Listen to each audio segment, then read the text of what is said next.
इस वीडियो में मैं आपको एक ऐसे भारतीय खगोल वैज्ञानिक के बारे में बताऊंगी जिनके द्वारा प्रतिपादित तापीय आयनीकरण के सिद्धांत को खगोल विज्ञान में तारकीय वायुमंडल के जन्म और उसके रासायनिक संगठन की जानकारी का आधार माना गया।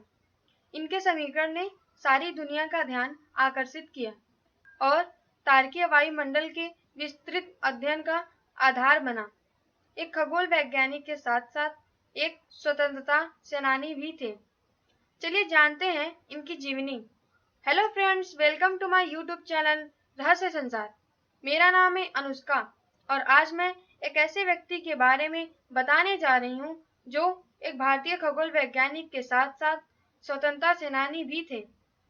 इन्होंने भारतीय कैलेंडर के क्षेत्र में सुधार किया और तापीय आयनीकरण का सिद्धांत प्रतिपादित किया।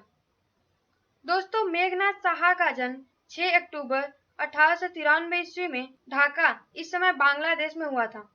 ये एक गरीब परिवार में जन्मे थे। इनके पिता का नाम जगन्नाथ साहा था तथा माता भुवनेश्वरी देवी थी। ये अपने माता पिता के 5वीं संतान थे। गरीब परिवार में होने के कारण साहा को आगे पढ़ने के लिए बहुत संघर्ष करना पड़ा।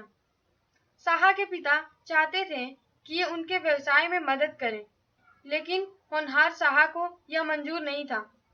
इनकी प्रारंभिक शिक्षा गांव के प्राइमरी स्कूल में तथा बाद में ढाका के कॉलेजिएट स्कूल में हुई। मेघनाथ साहा अपनी स्कूली शिक्षा एक स्थानीय चिकित्सक अनंत कुमार दास की उदारता के कारण बढ़ा पाए। अनंत कुमार दास ने इन्हें अपने घर में बोर्डिंग और लॉजिंग की सुविधा प्रदान की।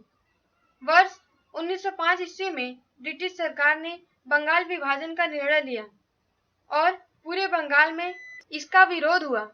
इस समय साहा कॉलेजिएट स्कूल में पढ़ रहे थे। इसी दौरान ईस्ट बंगाल के गवर्नर कॉलेजिएट स्कूल में दौरे पर आए। मेघनाथ साहा और इनके साथियों को दौरे का विरोध करने के कारण स्कूल से निकाल दिया गया और साहा की छात्रवृत्ति भी रुक गई। इन्होंने 1909 ईस्वी में कोलकाता विश्वविद्यालय में दाखिले के लिए प्रवेश परीक्षा में सर्वोच्च स्थान प्राप्त किया।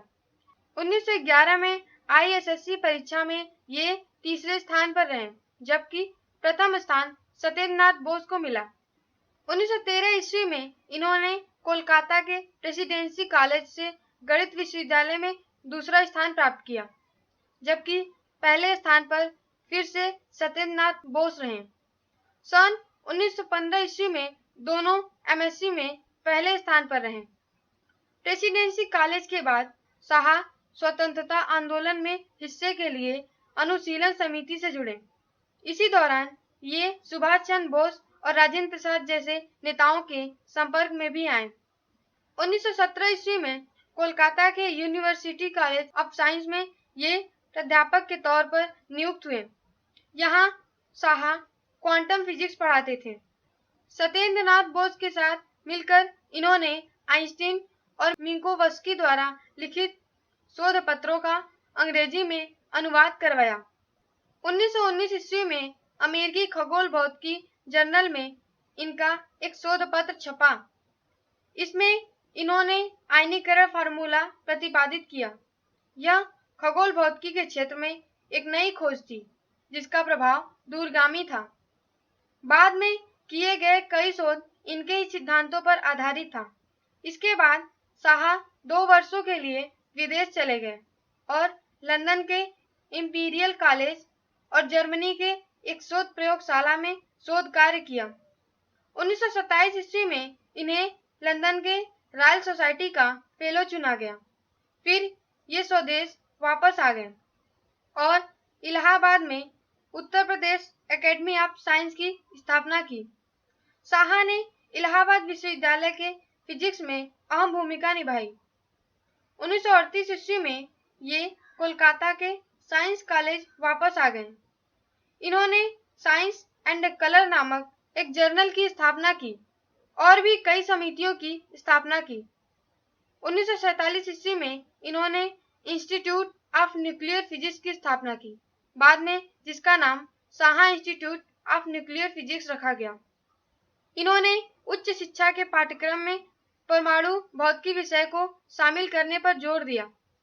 विदेशों में परमाणु भौतिकी में अनुसंधान के लिए साइक्लोट्रॉन का प्रयोग देखने के बाद इन्होंने अपने संस्थान में साइक्लोट्रॉन स्थापित करने का फैसला लिया, जिसके परिणाम स्वरूप 1950 ईस्वी में भारत में अपना पहला कार्यरत साइक्लोट्रॉन स्थापित था। इन्होंने हैली धूमकेतु पर भी महत्वपूर्ण शोध किया। वर्ष 1952 ईस्वी में ये संसदीय चुनावों में एक स्वतंत्र उम्मीदवार के रूप में खड़े हुए, बड़े अंतर से चुनाव जीते। इनका विवाह 1918 ईस्वी में राधा रानी से हुआ था। इनके 3 पुत्र और 3 पुत्रियां थीं। इनका एक बेटा आगे जाकर न्यूक्लियर फिजिक्स में प्रोफेसर बना। 16 फरवरी 1956 ईस्वी को दिल का दौरा पड़ने पर इस महान आविष्कारक की मृत्यु हो गई। इन्होंने तापीय आयनीकरण के सिद्धांत से आसमान के हर तारों पर अपनी छवि अंकित की और हमेशा उन तारों की तरह चमकते रहेंगे। आपको हमारे वीडियो कैसा लगा कमेंट्स करके जरूर बताएं और लाइक, शेयर और सब्सक्राइब करना ना भूलें। धन्यवाद।